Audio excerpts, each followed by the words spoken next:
تم پرندوں سے دل بہلایا کرو۔ سپاہ گری اس آدمی کے لیے ایک خطرناک کھیل ہے جو عورت اور شراب کا دل دادا ہو۔ یہ الفاظ اپریل 1175 میں صلاح الدین ایوبی نے اپنے چچا زاد بھائی خلیفہ الصالح کے ایک امیر سیف الدین کو لکھے تھے۔ ان دونوں نے صلیبیوں کو درپردہ مدد اور زر و جواہرات کا لالچ دیا اور صلاح الدین ایوبی کو شکست دینے کی سازش کی تھی۔ صلیبی یہی چاہتے تھے۔ انہوں نے حملہ کیا، الصالح اور سیف الدین نے ان کی مدد کی۔ صلاح الدین ایوبی نے ان سب کو شکست دی۔ امیر سیف الدین اپنا مال و متاع چھوڑ کر بھاگا۔ اس کی ذاتی خیمہ گاہ سے رنگ برنگے پرندے، حسین اور جوان رقاصائیں اور گانے والیاں، ساز اور سازندے اور شراب کے مٹکے برآمد ہوئے۔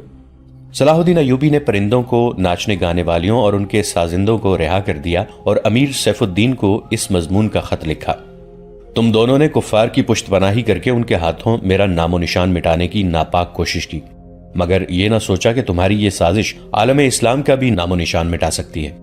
تم اگر مجھ سے حسد کرتے تھے تو مجھے قتل کرا دیا ہوتا۔ تم مجھ پر 2 قاتلانہ حملے کرا چکے ہو، دونوں ناکام رہے۔ اب ایک اور کوشش کر دیکھو، ہو سکتا ہے کامیاب ہو جاؤ۔ اگر تم مجھے یہ یقین دلا دو کہ میرا سر میرے تن سے جدا ہو جائے تو اسلام اور زیادہ سربلند ہوگا، تو رب کعبہ کی قسم میں تمہاری تلوار سے اپنا سر کٹواؤں گا اور تمہارے قدموں میں رکھ دینے کی وصیت کروں گا۔ میں تمہیں صرف یہ بتا دینا چاہتا ہوں کہ کوئی غیر مسلم مسلمان کا دوست نہیں ہو سکتا۔ تاریخ تمہارے سامنے ہے، اپنا ماضی دیکھو۔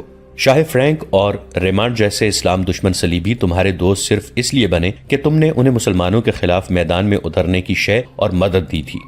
اگر وہ کامیاب ہو جاتے تو ان لوگوں کا اگلا شکار تم ہوتے، اور اس کے بعد ان کا یہ خواب بھی پورا ہو جاتا کہ اسلام صفحہ ہستی سے مٹ جائے۔ تم جنگجو قوم کے فرد ہو، فن سپاہ گری تمہارا قومی پیشہ ہے۔ ہر مسلمان اللہ کا سپاہی ہے، مگر ایمان بنیادی شرط ہے۔ تم پرندوں سے ہی دل بہلایا کرو۔ سپاہ گری اس آدمی کے لیے ایک خطرناک کھیل ہے جو عورت اور شراب کا دل دادا ہو۔ میں تم سے درخواست کرتا ہوں کہ میرے ساتھ تعاون کرو اور میرے ساتھ جہاد میں شریک ہو جاؤ۔ اگر یہ نہ کر سکو تو میری مخالفت سے باز آ جاؤ، میں تمہیں کوئی سزا نہیں دوں گا۔ اللہ تمہارے گناہ معاف کرے، آمین۔ صلاح الدین ایوبی۔ ایک یورپی مورخ لین پول لکھتا ہے کہ صلاح الدین ایوبی کے ہاتھ جو مال غنیمت لگا اس کا کوئی حساب نہیں تھا۔ جنگی قیدی بھی بے انداز تھے۔ صلاح الدین ایوبی نے تمام تر مال غنیمت 3 حصوں میں تقسیم کیا۔ ایک حصہ جنگی قیدیوں میں تقسیم کر کے انہیں رہا کر دیا، دوسرا حصہ اپنی سپاہ اور غریبوں میں تقسیم کیا، اور تیسرا حصہ مدرسہ نظام الملک کو دے دیا۔ اس نے اسی مدرسے سے تعلیم حاصل کی تھی، نہ خود کچھ رکھا نہ اپنے کسی جرنیل کو کچھ دیا۔ اس کا نتیجہ یہ ہوا کہ جنگی قیدی جن میں سے بہت سے مسلمان تھے اور باقی غیر مسلم رہا ہو کر صلاح الدین ایوبی کے کیمپ میں جمع ہو گئے اور اس کی اطاعت قبول کر کے اپنی خدمات اس کی فوج کے لیے پیش کر دیں۔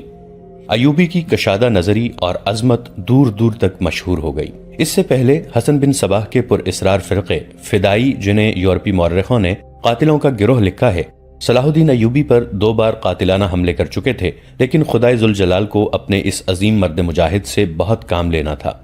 دونوں بار ایک معجزہ ہوا کہ اسلام کا یہ محافظ بال بال بچ گیا۔ اس پر تیسرا قاتلانہ حملہ اس وقت ہوا جب وہ اپنے مسلمان بھائیوں اور صلیبیوں کی سازش کی چٹان کو شمشیر سے ریزہ ریزہ کر چکا تھا۔ امیر سیف الدین میدان سے بھاگ گیا، مگر وہ صلاح الدین ایوبی کے خلاف حسد اور کینے سے باز نہ آیا۔ اس نے حسن بن صباح کے قاتل فرقے کی مدد حاصل کر لی۔ یہ فرقہ ایک مدت سے اسلام کی آستین میں سانپ کی طرح پل رہا تھا۔ اس کا تفصیلی تعارف بہت ہی طویل ہے۔ مختصر یہ کہ جس طرح زمین سورج سے الگ ہو کر گناہوں کا گہوارہ بن گئی ہے، اسی طرح حسن بن صباح نام کے ایک آدمی نے اسلام سے الگ ہو کر نبیوں اور پیغمبروں والی عظمت حاصل کرنے کا منصوبہ بنایا۔ وہ اپنے آپ کو مسلمان ہی کہلاتا رہا اور ایسا گروہ بنا لیا جو طلسماتی طریقوں سے لوگوں کو اپنا پیروکار بناتا تھا۔ اس مقصد کے لیے اس گروہ نے نہایت حسین لڑکیاں، نشہ آور جڑی بوٹیاں، ہپنوٹزم اور چرب زبانی جیسے طریقے اختیار کیے۔ بہشت بنائی جس میں جا کر پتھر بھی موم ہو جاتے تھے۔ اپنے مخالفین کو ختم کرنے کے لیے قاتلوں کا ایک گروہ تیار کیا۔ قتل کے طریقے خفیہ اور پر اسرار ہوتے تھے۔ اس فرقے کے افراد اس قدر چالاک، ذہین اور نڈر تھے کہ بھیس اور زبان بدل کر بڑے بڑے جرنیلوں کے باڈی گارڈ تک بن جاتے تھے، اور جب کوئی پر اسرار طریقے سے قتل ہو جاتا تھا تو قاتلوں کا سراغ ہی نہیں ملتا تھا۔ کچھ عرصے کے بعد یہ فرقہ قاتلوں کا گروہ کے نام سے مشہور ہو گیا۔ یہ لوگ سیاسی قتل کے ماہر تھے، زہر بھی استعمال کرتے تھے جو حسین لڑکیوں کے ہاتھوں شراب میں دیا جاتا تھا۔ بہت مدت تک یہ فرقہ اسی مقصد کے لیے استعمال ہوتا رہا۔ اس کے پیروکار فدائی کہلاتے تھے۔ صلاح الدین ایوبی کو نہ حسین لڑکیوں سے دھوکہ دیا جا سکتا تھا، نہ شراب سے۔ وہ ان دونوں سے نفرت کرتا تھا۔ اسے قتل کرنے کا یہی ایک طریقہ تھا کہ اس پر قاتلانہ حملہ کیا جائے۔ اس کے محافظوں کی موجودگی میں اس پر حملہ نہیں کیا جا سکتا تھا۔ 2 حملے ناکام ہو چکے تھے۔ اب جبکہ صلاح الدین ایوبی کو یہ توقع تھی کہ اس کا چچا زاد بھائی الصالح اور امیر سیف الدین شکست کھا کر توبہ کر چکے ہوں گے، انہوں نے انتقام کی ایک اور زیر زمین کوشش کی۔ صلاح الدین ایوبی نے اس فتح کا جشن منانے کی بجائے حملے جاری رکھے اور 3 قصبوں کو قبضے میں لے لیا۔ ان میں غازہ کا مشہور قصبہ بھی تھا۔ اسی قصبے کے گرد نواح میں ایک روز صلاح الدین ایوبی اسیر جار الاسدی کے خیمے میں دوپہر کے وقت غنودگی کے عالم میں سستا رہا تھا۔ اس نے اپنی وہ پگڑی نہیں اتاری تھی جو میدان جنگ میں اس کے سر کو صحرا کے سورج اور دشمن کی تلوار سے محفوظ رکھتی تھی۔ خیمے کے باہر صلاح الدین ایوبی کے محافظوں کا دستہ موجود اور چوکس تھا۔ باڈی گارڈز کے اس دستے کا کمانڈر ذرا سی دیر کے لیے وہاں سے چلا گیا۔ ایک محافظ نے صلاح الدین ایوبی کے خیمے کے گرے ہوئے پردوں میں سے جھانکا۔ اسلام کی عظمت کے پاسبان کی آنکھیں بند تھیں۔ وہ پیٹھ کے بل لیٹے ہوئے تھے۔ اس محافظ نے باڈی گارڈز کی طرف دیکھا۔ ان میں سے 3-4 باڈی گارڈز نے اس کی طرف دیکھا۔ محافظ نے اشارے کے طور پر اپنی آنکھیں بند کر کے کھولی۔ 3-4 محافظ اٹھے اور دوسروں کو باتوں میں لگایا۔ محافظ خیمے میں چلا گیا، کمر بند سے خنجر نکالا، دبے پاؤں چلا اور پھر چیتے کی طرح سوئے ہوئے صلاح الدین ایوبی پر جست لگائی۔ خنجر والا ہاتھ اوپر اٹھا۔ عین اس وقت صلاح الدین ایوبی نے کروٹ بدل لی۔ یہ نہیں بتایا جا سکتا کہ محافظ خنجر کہاں مارنا چاہتا تھا، دل میں یا سینے میں، مگر ہوا یوں کہ خنجر صلاح الدین ایوبی کی پگڑی کے بالائی حصے میں اتر گیا اور سر سے بال برابر دور رہا۔ پگڑی سر سے اتر گئی۔ صلاح الدین ایوبی بجلی کی تیزی سے اٹھے۔ انہیں یہ سمجھنے میں دیر نہ لگی کہ یہ سب کیا ہے۔ ان پر اس سے پہلے ایسے 2 حملے ہو چکے تھے۔ انہوں نے بھی حیرت کا اظہار نہ کیا کہ حملہ آور ان کے اپنے باڈی گارڈز کے لباس میں تھا، جسے انہوں نے خود اپنے باڈی گارڈز کے لیے منتخب کیا تھا۔ انہوں نے ایک سانس جتنا بھی عرصہ ضائع نہ کیا۔ حملہ آور ان کی پگڑی سے خنجر کھینچ رہا تھا۔ ایوبی سر سے ننگے تھے۔ انہوں نے حملہ آور کی ٹھوڑی پر پوری قوت سے گھونسا مارا۔ ہڈی ٹوٹنے کی آواز سنائی دی۔ حملہ آور کا جبڑا ٹوٹ گیا تھا۔ وہ پیچھے کو گرا اور اس کے منہ سے ہیبت ناک آواز نکلی۔ اس کا خنجر صلاح الدین ایوبی کی پگڑی میں رہ گیا تھا۔ صلاح الدین ایوبی نے اپنا خنجر نکال لیا۔ اتنے میں 2 محافظ دوڑتے اندر آئے۔ ان کے ہاتھوں میں تلواریں تھیں۔ صلاح الدین ایوبی نے انہیں کہا کہ اسے زندہ پکڑ لو، مگر یہ دونوں محافظ صلاح الدین ایوبی پر ٹوٹ پڑے۔ صلاح الدین ایوبی نے ایک خنجر سے 2 تلواروں کا مقابلہ کیا۔ یہ مقابلہ 1-2 منٹ کا تھا کیونکہ تمام باڈی گارڈز اندر آ گئے تھے۔ صلاح الدین ایوبی یہ دیکھ کر حیران رہ گئے کہ ان کے باڈی گارڈز 2 حصوں میں تقسیم ہو کر ایک دوسرے کو لہو لہان کر رہے تھے۔ انہیں چونکہ معلوم نہیں تھا کہ ان میں ان کا دشمن کون ہے اور دوست کون، وہ اس مارکے میں شریک نہ ہو سکے۔ کچھ دیر بعد جب باڈی گارڈز میں سے چند ایک مارے گئے، کچھ بھاگ گئے اور بعض زخمی ہو کر بے حال ہو گئے، تو انکشاف ہوا کہ اس دستے میں جو صلاح الدین ایوبی کی حفاظت پر مامور تھا، 7 محافظ فدائی تھے جو صلاح الدین ایوبی کو قتل کرنا چاہتے تھے۔ انہوں نے اس کام کے لیے صرف ایک فدائی خیمے میں بھیجا تھا۔ اندر صورتحال بدل گئی، چنانچہ باقی بھی اندر چلے گئے۔ اصل محافظ بھی اندر گئے۔ وہ صورتحال سمجھ گئے اور صلاح الدین ایوبی بچ گئے۔ انہوں نے اپنے پہلے حملہ آور کی شہر اکبر تلوار کی نوک رکھ کر پوچھا کہ وہ کون ہے اور اسے کس نے بھیجا ہے۔ سچ بولنے کے بدلے صلاح الدین ایوبی نے اسے جان بخشی کا وعدہ دیا۔ اس نے بتا دیا کہ وہ فدائی ہے اور اسے کیمشتگن، جسے بعض مورخوں نے گمگشتگین لکھا ہے، نے اس کام کے لیے بھیجا تھا۔ کیمشتگن الصالح کے ایک قلعے کا گورنر تھا۔ اصل کہانی سنانے سے پہلے یہ ضروری معلوم ہوتا ہے کہ ان واقعات سے پہلے کے دور کو دیکھا جائے۔ صلاح الدین ایوبی کے نام، ان کی عظمت اور تاریخ اسلام میں ان کے مقام اور کارناموں سے کون واقف نہیں؟ ملت اسلامیہ تو انہیں بھول ہی نہیں سکتی، مسیحی دنیا بھی انہیں ہمیشہ یاد رکھے گی۔ لہذا یہ ضروری معلوم نہیں ہوتا کہ صلاح الدین ایوبی کا شجرہ نسب تفصیل سے بیان کیا جائے۔ ہم جو کہانی سنانے لگے ہیں وہ اس نوعیت کی ہے جس کی وسعت کے لیے تاریخ کا دامن تنگ ہوتا ہے۔ یہ تفصیلات وقائع نگاروں اور قلمکاروں کی ریکارڈ کی ہوئی ہیں، کچھ سینہ بسینہ اگلی نسلوں تک پہنچتی ہیں۔ تاریخ کے دامن میں صلاح الدین ایوبی کے صرف کارنامے محفوظ کیے گئے ہیں۔ ان سازشوں کا ذکر بہت کم آیا ہے جو اپنوں نے ان کے خلاف اور ان کی بڑھتی ہوئی شہرت اور عظمت کو داغدار کرنے کے لیے انہیں ایسی لڑکیوں کے جال میں پھانسنے کی بار بار کوشش کی گئی جن کے حسن میں طلسماتی اثر تھا۔ تاریخ اسلام کا یہ حقیقی ڈرامہ 23 مارچ 1169 کے روز سے شروع ہوتا ہے جب صلاح الدین ایوبی کو مصر کا وائسرائے اور فوج کا کمانڈر ان چیف بنایا گیا۔ انہیں اتنا بڑا رتبہ ایک تو اس لیے دیا گیا تھا کہ وہ حکمران خاندان کے نونہال تھے، اور دوسرے اس لیے کہ اوائل عمر میں ہی وہ فن حرب و ضرب کے ماہر ہو گئے تھے۔ سپاہ گری ورثے میں ہی پائی تھی۔ ان کے ذہن میں حکمرانی کے معنی بادشاہی نہیں، اسلام کی پاسبانی اور قوم کی عظمت اور فلاح و بہبود تھی۔ ان کا جب شعور بیدار ہوا تو پہلی خلش یہ محسوس کی کہ مسلمان حکمرانوں میں نہ صرف یہ کہ اتحاد نہیں بلکہ وہ ایک دوسرے کی مدد سے بھی گریز کرتے تھے۔ وہ عیاش ہو گئے تھے۔ شراب اور عورت نے جہاں ان کی زندگی رنگین بنا رکھی تھی، وہیں عالم اسلام اور خدا کے اس عظیم مذہب کا مستقبل تاریک ہو گیا تھا۔ ان امیروں، ان کے وزیروں اور مشیروں کے حرم غیر مسلم لڑکیوں سے بھرے ہوئے ہوتے تھے۔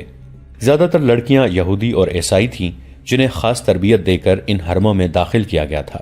غیر معمولی حسن اور اداکاری میں کمال رکھنے والی یہ لڑکیاں مسلمان حکمرانوں اور سربراہوں کے کردار اور قومی جذبے کو دیمک کی طرح کھا رہی تھیں۔ اس کا نتیجہ یہ تھا کہ صلیبی، جن میں فرینک، فرنگی خاص طور پر قابل ذکر ہیں، مسلمانوں کی سلطنتوں کے ٹکڑے ہڑپ کرتے چلے جا رہے تھے، اور بعض مسلم حکمران شاہ فرینک کو سالانہ ٹیکس یا جزیہ ادا کر رہے تھے، جس کی حیثیت غنڈہ ٹیکس کی سی تھی۔ صلیبی اپنی جنگی قوت کے رعب سے اور چھوٹے موٹے حملوں سے حکمرانوں کو ڈراتے رہتے، کچھ علاقے پر قبضہ کر لیتے، تاوان اور ٹیکس وصول کرتے تھے۔ ان کا مقصد یہ تھا کہ آہستہ آہستہ دنیا اسلام کو ہڑپ کر لیا جائے۔ مسلمان حکمران اپنی رعایا کا خون چوس کر ٹیکس دیتے رہتے تھے۔ ان کا مقصد یہ تھا کہ انہیں عیش و عشرت میں پریشان نہ کیا جائے۔ فرقہ پرستی کے بیج بھی بو دیے گئے تھے۔ ان میں سب سے زیادہ خطرناک فرقہ حسن بن صباح کا تھا، جو صلاح الدین ایوبی کی جوانی سے ایک صدی پہلے معرض وجود میں آیا تھا۔ یہ مفاد پرستوں کا فرقہ تھا، بے حد خطرناک اور پر اسرار۔ یہ لوگ اپنے آپ کو فدائی کہلاتے تھے، جو بعد میں حشیشین کے نام سے مشہور ہوئے، کیونکہ وہ حشیش نام کی ایک نشہ آور شے سے دوسروں کو اپنے جال میں پھانستے تھے۔ صلاح الدین ایوبی نے مدرسہ نظام الملک میں تعلیم حاصل کی۔ یاد رہے کہ نظام الملک دنیا اسلام کی ایک سلطنت کے وزیر تھے۔ یہ مدرسہ انہوں نے قائم کیا تھا جس میں اسلامی تعلیم دی جاتی اور بچوں کو اسلامی نظریات اور تاریخ سے بہرہور کیا جاتا تھا۔